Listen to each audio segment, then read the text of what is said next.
Peu importe ce que l'on fait dans nos vies, on est la plupart du temps essoufflé. Tu parles avec quelqu'un, mais à chaque fin de phrase, t'es à bout de souffle, presque au bord de l'asphyxie. Si tu montes des escaliers, tu dois te mettre assis pour reprendre ton souffle.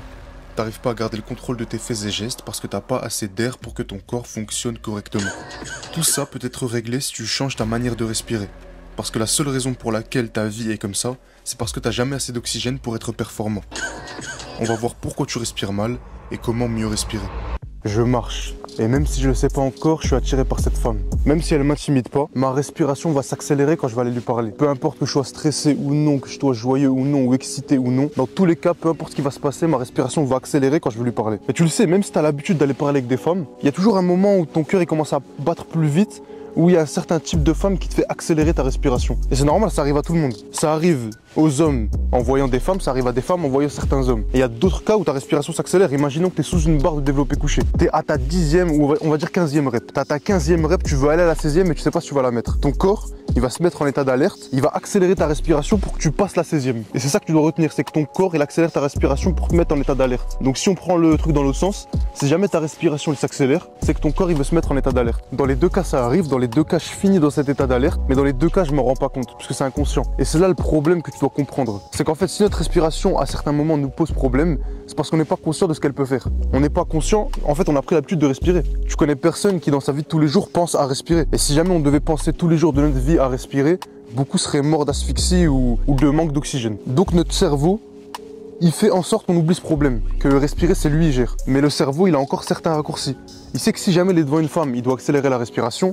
Si jamais il fait du sport, il doit accélérer la respiration. Si jamais il est dans d'autres cas, il doit la ralentir et dans d'autres, il doit encore l'accélérer. Et si ça pose problème, c'est parce que du coup, ça impacte nos performances, ça impacte nos résultats. Parce que dans la situation où on veut être sous cette barre de développé couché et passer la 16e, mais que dans notre tête, on est tranquille, on n'est pas en état d'alerte, notre respiration, elle va rester lente et du coup, on va pas pouvoir passer la 16e rep parce qu'on sera pas en état d'alerte. Dans d'autres situations, on va être en état d'alerte alors qu'on n'a pas envie de l'être. Et là, ça va nous faire agir plus rapidement, plus stressé, un peu moins bon, un peu moins efficace. Ma chaîne, elle a beaucoup de buts, ma chaîne, elle a beaucoup d'objectifs. Et un des principaux objectifs de ma chaîne, c'est d'améliorer les performances de ceux qui m'écoutent. J'ai envie que toi, tu deviennes plus bon en ayant fini cette vidéo. Tu arrives à la fin des 5, 6, 10 minutes et tu sois une meilleure personne. Là, la seule chose que tu as à faire pour être meilleur, mais quand je dis meilleur, c'est vraiment meilleur, rien à voir avec celui que tu es maintenant. Si tu apprends à respirer correctement, tes résultats, ils vont complètement changer. Que ça soit en termes physiques, mental, éloquence, tout.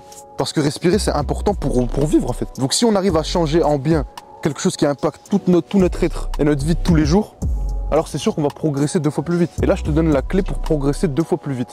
Tu as juste à apprendre à comment mieux respirer. Mais pour mieux respirer, il faut être conscient qu'on respire. Dans la première partie, je t'ai parlé de la respiration inconsciente. Tu es inconscient, ton corps il accélère quand il veut, il ralentit quand il veut. Maintenant, on va prendre les choses en main et on va consciemment se rendre compte qu'on respire. Je reprends mes 2 exemples. Dans la situation où on veut parler avec cette fille, on n'a pas envie d'être en état d'alerte parce que sinon on va parler trop vite, on va bégayer, nos gestes ils seront rapides et on va faire toutes sortes d'erreurs parce que dans notre tête on est trop pressé. Donc consciemment, on va ralentir notre rythme cardiaque. Ça veut dire clairement ce qu'on va faire, c'est consciemment inspirer lentement au maximum et expirer lentement au maximum. Ça a l'air con dit comme ça, mais c'est ce qu'il faut faire. Et tu vas pas être devant elle, ça va pas se voir. Tu vas pas être devant elle, tu vas pas faire... C'est bizarre. Juste, tu vas te rendre compte qu'il faut que tu respires bien. Parce que si tu le fais pas, moi je te le dis, ton cerveau il va se mettre en état d'alerte. Et si se met en état d'alerte, accélérer, erreur perdue, défaite, échec. La seule chose que tu as à faire, c'est de poser, grande inspiration, petite inspiration. Tu lui parles, entre 2 phrases, t'inspires bien et t'oublies pas d'expirer bien aussi. C'est tout. Et des fois, tu n'as même pas besoin de penser à expirer parce que quand tu parles, il y a de l'air qui part. Juste pense à bien inspirer et à remplir tes poumons et à bien les vider. Donc si t'as pas envie d'être en état d'alerte, tu sais comment te mettre en état tranquille, détendu. Et relationnellement parlant, pour parler avec d'autres personnes, on est plus fort quand on est détendu. On sait plus ce qu'on doit faire, ce qu'on doit dire, comment on doit le faire, etc. Donc c'est bénéfique de ralentir son rythme cardiaque dans des situations où ton corps se serait mis de base en situation d'alerte. Ensuite l'inverse. Je reprends mon exemple du sport. Tu es sous la barre, tu veux passer la 16e, tu es à la 15e rep, mais dans ta tête, tu vois, t'as pas de problème, tu es tranquille. Tu es à l'aise. Tu es venu à la salle comme ça fait tous les jours que tu vas à la salle, ou tu fais ces pompes comme ça fait des années que tu fais des pompes. T'es pas stressé, t'es pas en état d'alerte quand tu fais des pompes. Ton corps il sait, ou ton cerveau il sait que il va rien se passer, tu vas pas mourir si jamais tu rates la pompe. Donc c'est là qu'il faut le presser un peu, qu'il faut lui faire peur, c'est là qu'il faut lui mettre un coup de pression. Et pour lui mettre le coup de pression, ce que tu vas faire c'est inspirer et expirer rapidement. Tu peux le tester maintenant. T'inspires, t'expires tout vite, et plein de fois. Et tu verras que ton corps il sera un peu plus affûté. Et c'est ce qu'il faut, être affûté quand tu veux être plus performant physiquement. Ce que tu fais concrètement, c'est que tu hypnotises ton cerveau. Tu le vois bien si jamais tu as vu des vidéos d'hypnotiseurs où tu as pu voir dans la vraie vie un hypnotiseur, ce qu'il essaye de faire, c'est te détendre pour que ton corps il accepte ses ordres. Il te dit de bien respirer, il te dit de te concentrer sur quelque chose, d'être calme et détendu et de te laisser faire. Quand tu es assez détendu, quand tu as assez baissé ta garde, il claque des doigts et tu tombes dans les pommes. Ce que tu vas faire, c'est la même chose, tu vas t'auto-hypnotiser. Consciemment, tu vas ralentir ton rythme cardiaque, tu vas te détendre et quand tu es détendu, ton corps il accepte tes ordres. Si jamais tu dois faire un discours devant des dizaines de personnes et que ton corps il est stressé, tu vas t'hypnotiser en te détendant grâce à ta respiration.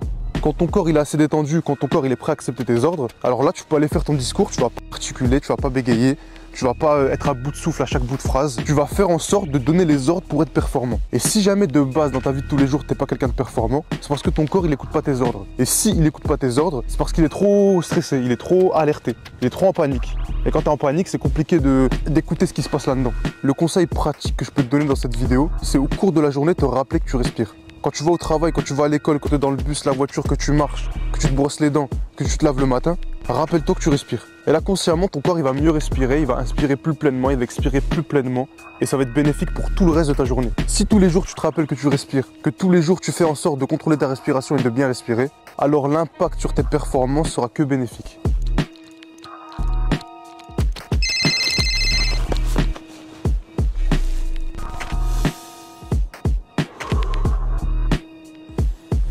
Allô? Ouais. Non, la vidéo que tu vois aujourd'hui, que tu es en train de visionner, c'est pas la même que la semaine prochaine. J'en sors une dans une semaine, normalement je suis dans les temps. Ah, je sais, hier j'avais l'air essoufflé. Si tu savais ce que j'ai appris depuis, ça n'a rien à voir. Comment ça? Non, tu vas avoir la réponse à tes questions, va voir la vidéo d'aujourd'hui. Ah, tu me remercieras plus tard, vas-y, bon visionnage.